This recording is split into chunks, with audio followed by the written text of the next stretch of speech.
Olá pessoal, tudo bem? É um prazer que hoje vamos a uma nova mensagem. Vamos falar sobre o caráter do cristão. Esse caráter que deveria ser o caráter de Cristo, que não estamos vendo nas igrejas hoje em dia, que é o caráter de Cristo para todo aquele que crê em Jesus Cristo, se torna o Filho de Deus. Tem uma sociedade muito carente de valores cristãos. Precisamos alertar toda a nossa sociedade, mas em especial quem está nas igrejas. Que não é um tempo de igreja que vai demonstrar que ele é uma pessoa salva, que ele tem um caráter transformado, porque tem o caráter de Cristo. É quando ele deixa esse caráter ser mudado, moldado pelo Espírito Santo. Nós somos como uma casa grande. Deixamos o Espírito Santo entrar no alpendre, na sala, naquilo que é visível. Mas não deixamos ele entrar nas nossas áreas escondidas, naquelas áreas mais que dentro de nós, como tipo um quarto escuro. Temos que deixar o Espírito Santo iluminar nossas vidas, para que nós tenhamos um caráter moldado, como que Deus quer para nossas vidas. Uma vez, eu tive um líder que me falou: você se importa muito com caráter, é porque você é um empresário, você preocupa se as pessoas vão te pagar ou não. Mas a verdade é uma só. O caráter não deve importar só para as pessoas que querem receber contas. O caráter, na verdade, importa para todos nós, porque importa muito para Deus. Deus fez muitas coisas para nos mostrar que o caráter é muito importante para Ele. Os dons importam aos homens, é visível aos homens, os homens gostam de dons, tanto naturais como espirituais, mas Deus se importa com o caráter, um caráter que é moldado.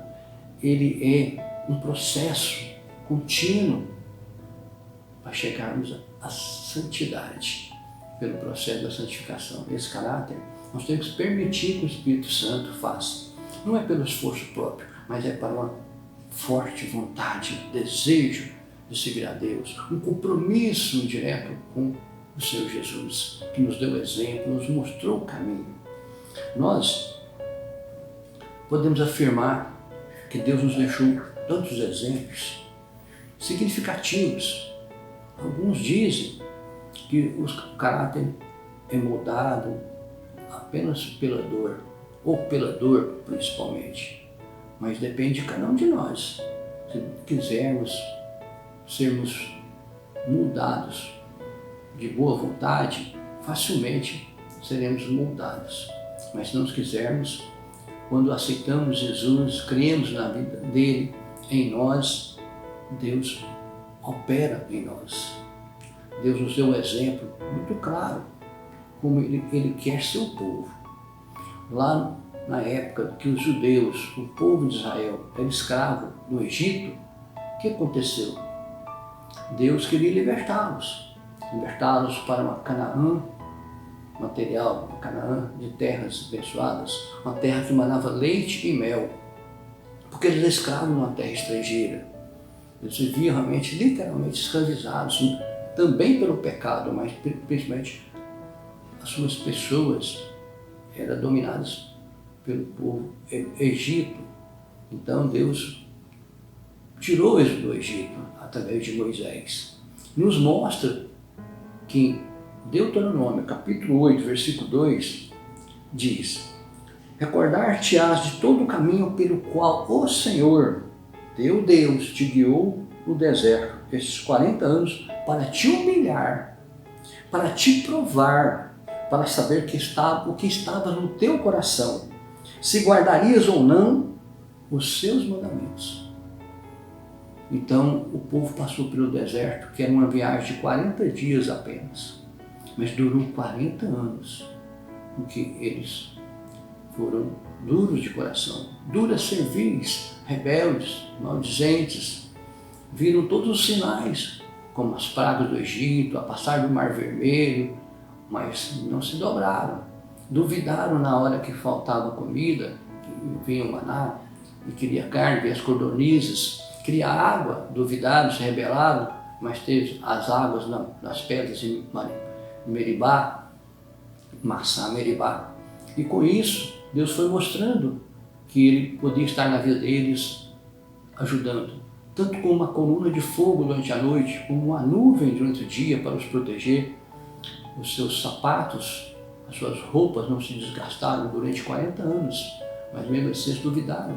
Quando mandou os espias, só 2 é que realmente confiaram em Deus, que já tinha aquela fé, aquela confiança, o caráter estava mudado, que Josué e Caleb. Então Deus só permitiu a entrada em Canaã, aqueles povos que era contado dos 20 anos acima, só de Josué e Caleb.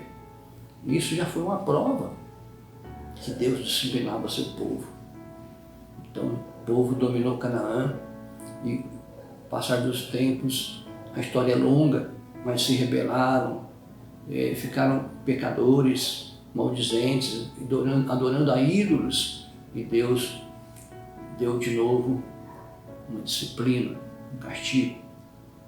Foi dominado pelos assírios, as 10 tribos, depois dominado pela Babilônia, as 10, mas as 2 tribos que sobraram, que não tinham sido dominadas, Judá e Benjamim, e ali vinham os profetas e avisavam: não façam isso, vai acontecer a disciplina de Deus. Mas eles não ouviam, até que aconteceu a disciplina de Deus. Eles foram escravizados, levados para a Síria, levados para a Babilônia. E aquele povo teve a sua disciplina, porque era um povo escolhido, mas Deus queria que eles se tornassem o povo dele, um povo como exemplo, e Deus teve que discipliná-los. É nosso exemplo de vida, desde o Velho Testamento, a velha aliança, a aliança mosaica. Mas muitas das vezes nós acreditamos que aquilo foi só no passado, mas não é verdade. Isso é para o povo cristão, para a nova aliança, para os tempos de hoje.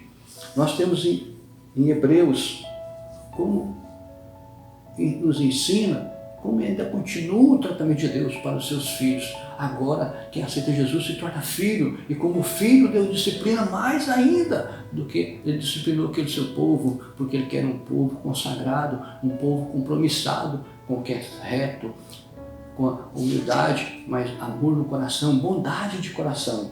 Em Hebreus capítulo 12, versículo 4 a 10, é um pouco longo, mas mostra esses versículos que nós não podemos desprezar a correção que vem de Deus, a correção que vem para não sermos reprovados, porque Deus corrige ao filho que ama. E assim, Deus vem nos disciplinando para aproveitamento, a fim de sermos participantes de sua santidade, ter uma santidade de Deus, isso que Deus quer para seus filhos, seu povo. Não adianta ficar na igreja e não participar da santidade de Deus, precisamos participar da santidade de Deus todos os dias. Não é uma igreja que salva, é um coração entregue a Deus para a obra do Espírito Santo. Precisamos de aprender com o Senhor Jesus. O Senhor Jesus nos ensinou algo tremendo. Ele disse em Mateus capítulo 11, versículo 28, vinde a mim todos que estáis cansados, sobrecarregados, e eu vos aliviarei.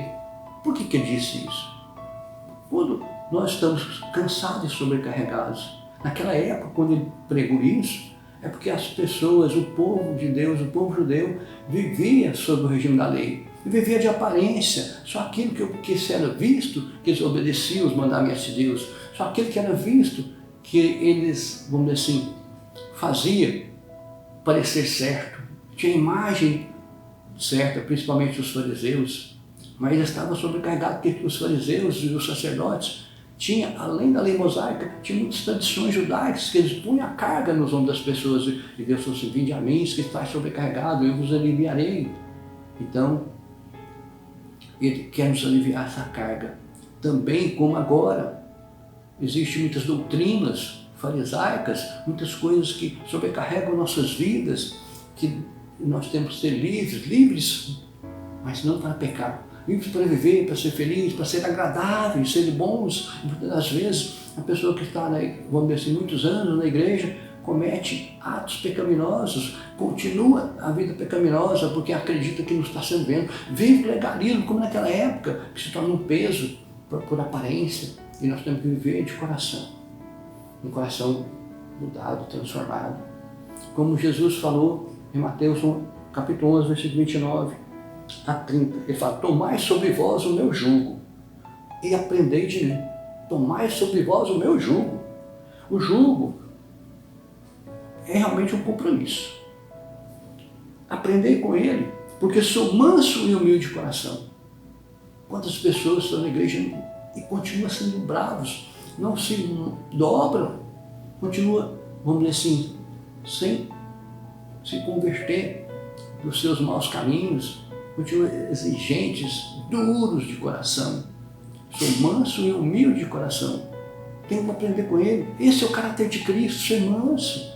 A gente realmente sabe que a natureza às vezes nos traz dificuldades e a gente se torna às vezes duro, bravo, por causa das circunstâncias que hoje a sociedade nos impõe, mas nós temos que nos dobrar os joelhos diante de Deus e falar: Senhor, muda o que é preciso em mim, e aceitar a mudança de coração, porque nós passamos à medida com o tempo sendo moldado e se tornando manso, humilde de coração. E Jesus ainda fala: e achareis descanso para a vossa alma. Haverá descanso, haverá paz interior, graça em nossas vidas. E ainda diz no versículo 5: porque o meu jugo é suave e o meu fardo é leve. Jugo suave significa um jugo bom, um jugo agradável, é um compromisso, vamos dizer assim, que nós fazemos espontaneamente, sem ser por obrigação. Não importa se alguém está vendo, não está vendo, se estamos sendo fiscalizados, não estamos sendo fiscalizados, nós temos um compromisso de fazer o correto, o certo, ser pessoas íntegras, pessoas bondosas, amorosas, amáveis.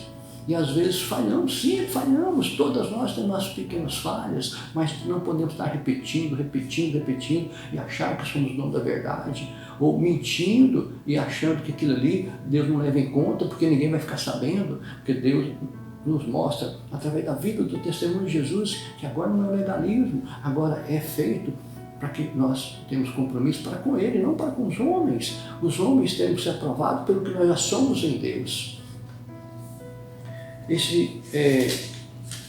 Nós temos uma verdadeira mostra que em 2 Coríntios, capítulo 5, versículo 17, que nos mostra: se alguém está em Cristo, é nova criatura. As coisas antigas já passaram, eis que se fizeram novas. Então tudo aquilo que fizeram no passado, passou. Temos que ter uma vida nova, uma vida boa, uma vida em Cristo, uma vida de bondade, de amor para com as vidas, ajudando-a, não impondo as coisas, não julgando as pessoas. Primeiro nós temos que ver a nossa vida como é que ela está, julgando-nos a nós mesmos para ser pessoas melhores. Esse processo de crescimento, de santificação, faz parte da mudança do nosso caráter. Se aceitarmos ele, nós fazemos algo maravilhoso para nossas vidas, que é ser reconciliado com Deus, ser a imagem de Jesus Cristo, ser a imagem que Deus deu para seus filhos, para seu povo, reconquistada, aquilo que foi perdido no Jardim do Éden, quando Adão desobedeceu, e agora em Cristo Jesus somos a imagem de Deus. Em Colossenses capítulo 3, versículo 8 a 10 nos diz: agora, porém, despojai-vos igualmente de tudo isso: ira, indignação, maldade, maledicência, linguagem obscena do falar. Não mintais uns aos outros, uma vez que vos despiste do velho homem com seus feitos e vos revestiste do novo homem, que se refaz para o pleno conhecimento, segundo a imagem daquele que o criou, segundo a imagem de Deus. Isso que Deus quer para o seu povo. Ele sacrificou o seu filho. Jesus teve a coragem de fazer o que era preciso, vencer as obras de Satanás, vencer a morte por nós, para que nós retornássemos, reconciliássemos com Deus através da sua obra vicária, da sua vida, e sermos a imagem de Deus, conforme o caráter de Cristo. Este caráter abençoado, esse caráter que nos leva para a vida eterna, simplesmente crendo, aceitando que o trabalho do Espírito Santo em nossas vidas vai nos levar para a vida eterna, para a casa de Deus. Ainda temos uma boa vida agora, que as promessas são superiores, não são só promessas materiais, mas principalmente promessas superiores, que é a vida eterna com Deus. Daqui partimos para o paraíso, para estarmos com Jesus. Não importa se é quando a volta dele ou se é quando morrermos, mas estaremos com ele seguramente. Mas principalmente, não esquecermos nunca, jamais, que Deus quer que cada dia nosso caráter vai sendo amadurecido, edificado, construído à imagem de Deus. Que a imagem do Senhor Jesus nos deu exemplo, viveu isso por nós. Nós temos a mente de Cristo, como está escrito em 1 Coríntios capítulo 2, 16. E para termos a mente de Cristo, temos que viver em santificação. Viver para buscar a santidade, amando as pessoas, não sendo pessoas falsas, pessoas que realmente refutam o bem, mas sendo pessoas amadas por Deus, amando as outras pessoas, amando as vidas que nos cercam, buscando um novo caminho que Deus nos mostra a cada dia. Esta é a mensagem para um bom caráter, o caráter de Cristo, o caráter do cristão que Deus quer para as suas igrejas, para o seu povo, para uma nova vida em Cristo. Que a paz seja convosco, Pacto nosso em todo sempre. Que a graça do Senhor Jesus Cristo esteja em nossos corações, em nome de Jesus. Amém.